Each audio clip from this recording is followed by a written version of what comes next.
Hi everyone and welcome back to my channel. In today's video we will go through 6 steps to master the art of personal finance. I just want to mention that this is not a one-size-fits-all approach and that you will have to put in some work yourself. You can see the following 6 steps as a guide to help you through the process of mastering personal finance. So with that said, let's get right into it. Now, the first step towards mastering personal finance is to set goals. And setting clear and achievable goals really is the foundation of successful personal finance. This steps involves taking time to reflect on your current financial situation and to identify what you want to achieve in the short and in the long term. And your goals really can range from anything. It can be like buying a new phone, getting a gift for your girlfriend, traveling the world, going to a festival, but it also can be like starting a business, buying a house, getting married, or paying off debt. It really can be anything. To effectively set goals, I apply the following 5 simple rules. First of all, a goal has to be specific, it has to be measurable, it has to be achievable, it has to be relevant, and it has to be time-bound.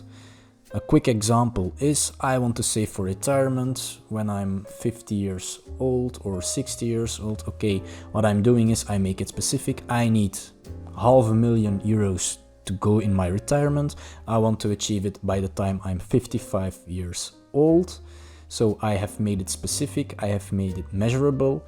Is it achievable? Well, I still have to make the assessment if it's achievable. Is it relevant? Yes, because I want to retire when I'm older. And is it time-bound? Yes, because I put a deadline on it. So this is how I define my goals. Now, the second step is to create a budget. And a budget is really crucial to manage your money effectively. It will give you a clear picture of your financial inflows and outflows. It can help you track where your money is going, and it will help you make informed decisions about spending and saving. Now, to create a budget, you can do the following things. First of all, you have to track all your income and expenses. And I do this by document all my sources of income, and I categorize my expenses between my needs and between my wants. And my needs, for example, are my housing, groceries, and utilities. And my wants are non-essential things like going out, entertainment, and other stuff like that. And when you have done this, you can start identifying areas where you can save on. For example, I'm going out every week, this costs me €100, okay, I can cut back on this if I want to. So this is something that I do when I'm budgeting. But I think that in the future I will do a whole other video about budgeting alone because this topic really is big. Now, a third step towards your personal finance is building an emergency fund. An emergency fund is just your financial safety net for unexpected situations. And your emergency fund is there to cover the unexpected situations without having to borrow any money for it. For example, your car breaks down, you have some medical issues, you lose your job, then you can rely on your emergency fund without having to borrow any money for this. And building an emergency fund for me is really priority number 1. What I like to do is I open a separate account, and every month I just allocate a small amount of my income towards this account. And then I'm sure that I never touch this account if it's not needed. And I aim to have 3 to 6 months of expenses on this account, and I only touch it in emergencies like car that breaks down or job loss, etc. Something very important as well is if you have to use your emergency fund, be sure to replenish it as soon as possible.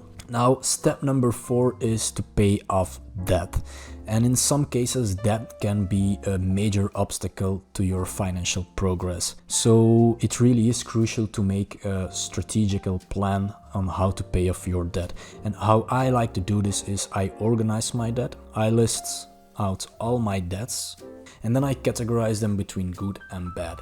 And good bet, for example, can be my mortgage, because I have bought real estate with it and it's a very low interest rate that I'm paying on it.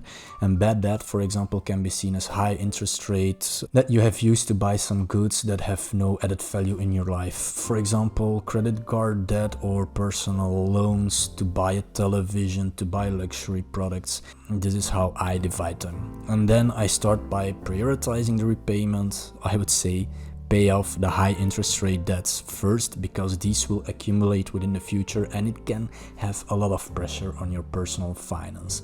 So this is how I prioritize my payments. And what I also like to do is sometimes to negotiate my rates. For example, on a mortgage you can do this sometimes. Let's say you have a mortgage on 5% and you know that the market rate is currently 1%, for example, then it might be the right time to go to your bank or to other lenders to see if you can refinance or negotiate a rate. Now, step 5 is saving and investing. And saving and investing will allow you to grow money over time. They will mainly help you to achieve your financial goals in the long term, like retirement and wealth accumulation. Now, to save and to invest, I like to automate things as well. I set up automatic transfers toward my savings and my investments account each month. Then I'm sure that the money is there, because otherwise I would forget it. Another thing that I like to do is to make use of tax advantaged accounts. It depends on the country that you're living in. For example, in America you have the 401k accounts. In Belgium we also have a tax advantaged account, and I'm maxing it out because we have a tax advantage of around 30% on it.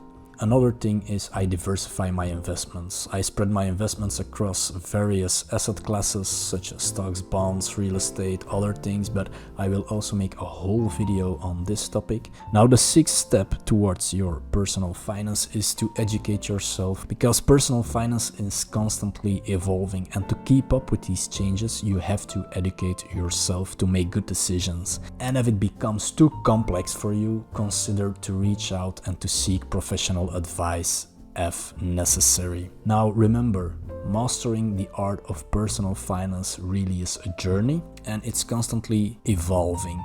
So the steps that I just mentioned are just a guide or a roadmap that can help you navigate through your journey of personal finance. With that said, that's the video for today. I hope you have learned something, and I will see you guys later in the next video. Bye.